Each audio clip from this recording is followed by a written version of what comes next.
Today, we're joined from the UK by Rachel Shabi. Rachel is an Israeli-born British journalist. She wrote a book that I many years ago that I really, really love and have recommended to many, many people about Mizrahi Jews in Israel called "We Look Like the Enemy," which is just a fabulous, fabulous book. And now has a new book which is out in the UK, not quite Yes. out in the States.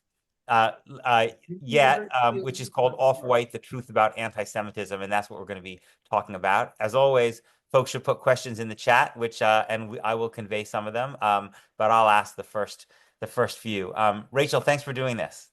Thank you so much for having me on. I'm a fan of the show, so it's lovely to join you. So maybe I just start in a kind of with a broad question. You are a progressive, someone who's has very fundamental criticisms of Israel and its treatment of Palestinians. What is it in particular that you think progressives or people from a kind of left perspective should understand about anti-Semitism? How should such folks in particular think about anti-Semitism?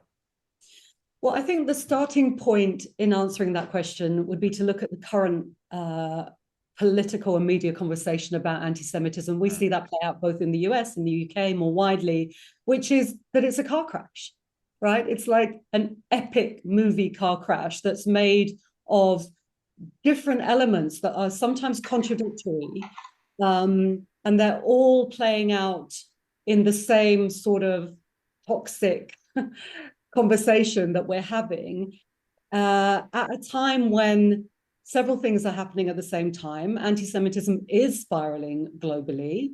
Claims of anti-Semitism are used to silence critics of Israel, particularly in the past over a year now.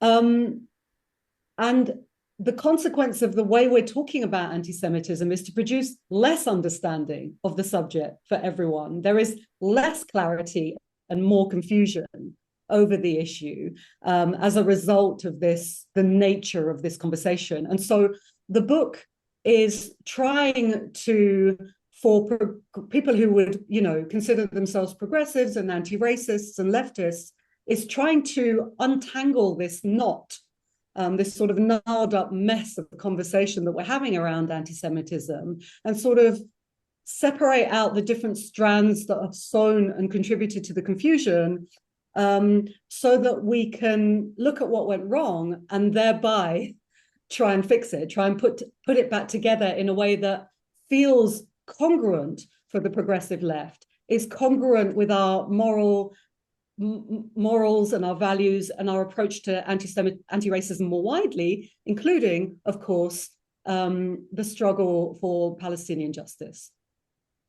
So I don't think people on the left generally have so much difficulty with, in my experience, with the question of anti-Semitism on the right. They're quite happy to concede that there is a lot of anti-Semitism on the kind of white nationalist right, and that it's entangled with other forms of bigotry, and that's growing as these kind of authoritarian ethno-nationalist movements have been growing around the world, where it feels like things become extremely contentious, is the question of what is the relationship between anti-Semitism and the left, and particularly anti-Semitism and opposition to Zionism, opposition to Israel, to the Israeli project, the project of Jewish statehood. And so I'm curious, what do you think is the right way to think about that?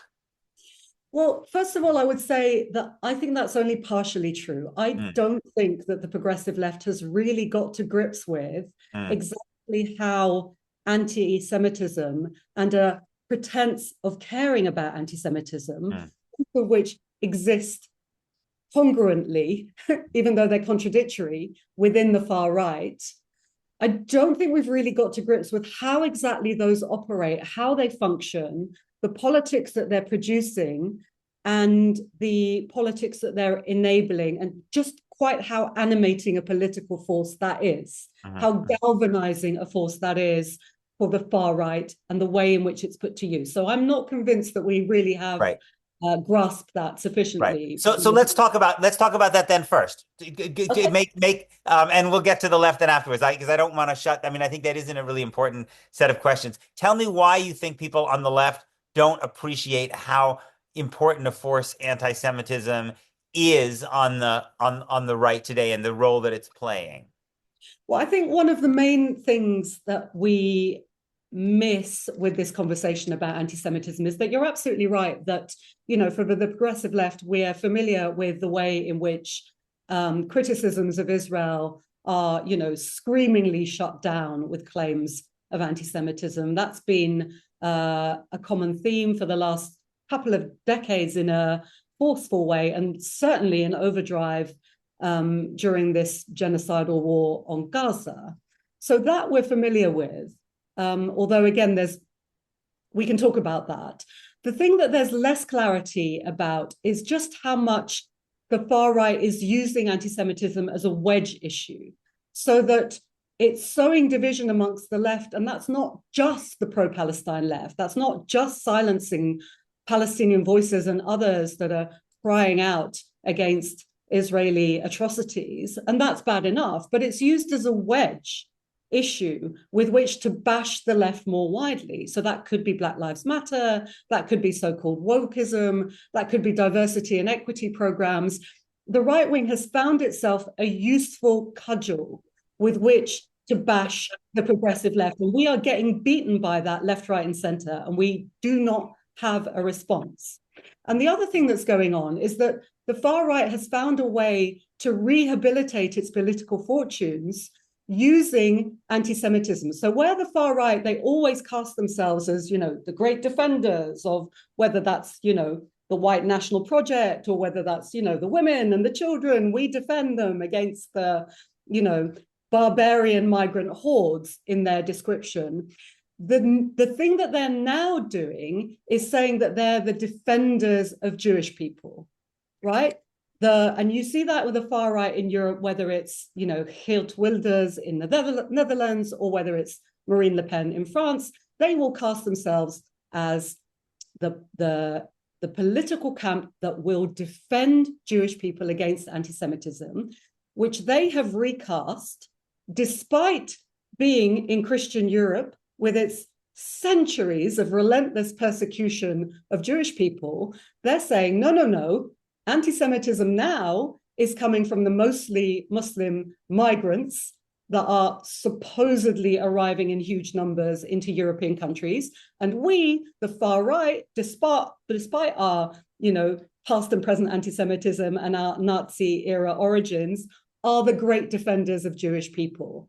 And so they get to do several things with that. They get to rehabilitate themselves politically as essentially anti-racists and defenders of Jewish people, but they also get to mainline their main current ideological obsession, which is rampant Islamophobia and hostility to immigration. So I don't think we've fully come to terms with just how much the far right is using Jewish people, using racialized Jewish minorities in Europe as a way to mainline its own ideology and shore up its political fortunes across Europe. Right.